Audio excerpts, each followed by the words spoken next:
gagawin natin uli 700 na GWM.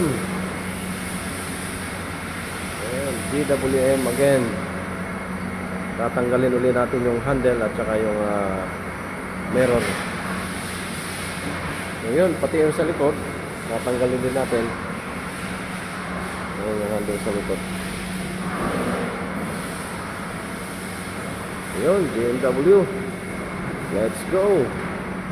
Rock and roll.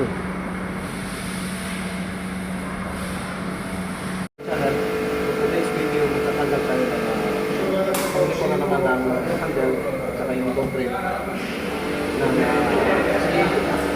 CW M na tank 2026 model.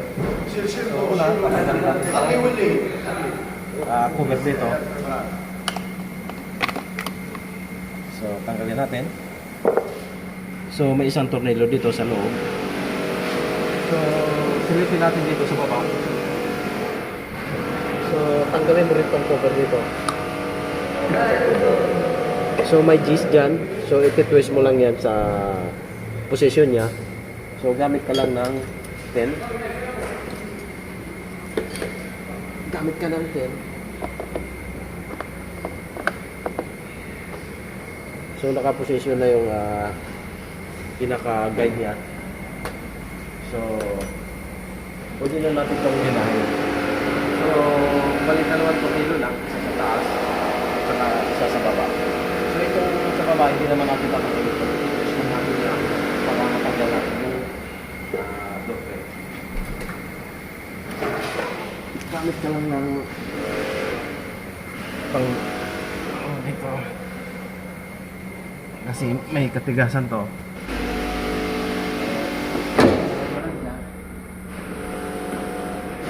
Nahanap mo na to.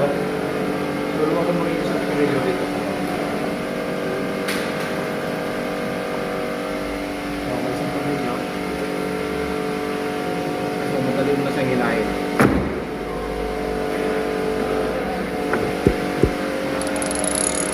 So, pali sa loob naman, ito lang yung pinaka-opener niya, yung wire.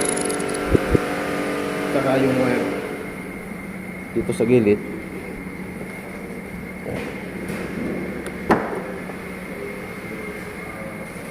So ito na yung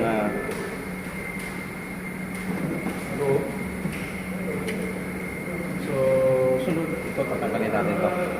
Yung pinaka-cover niya.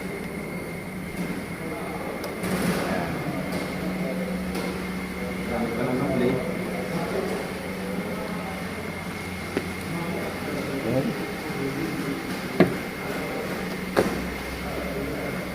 Use the blade and cut the gum.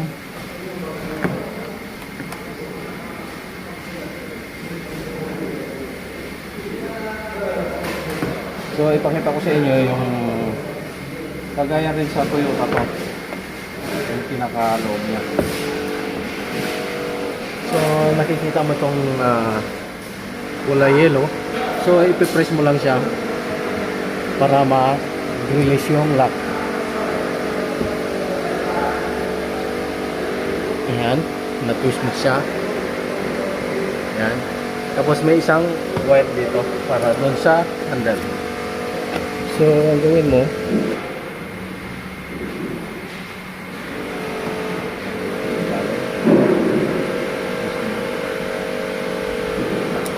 tatanggal mo na yung wire para doon sa handle. Ayan. So tanggalan natin yung handle. Socket niya. So dito naman tayo sa tornilyohan ng handle. So gamit ka lang ng T30. Hihitin mo lang siya hanggang sa mag-release yung dito na naman tayo sa ituan. So tatanggalin mo lang siya. So i-slide mo lang. Ito na yung handle. Yun. Thank you so much for watching. God bless. Guys, so napanood nyo paano ko tinanggal yung handle ng po na GWM na tank 700. Thank you so much. God bless.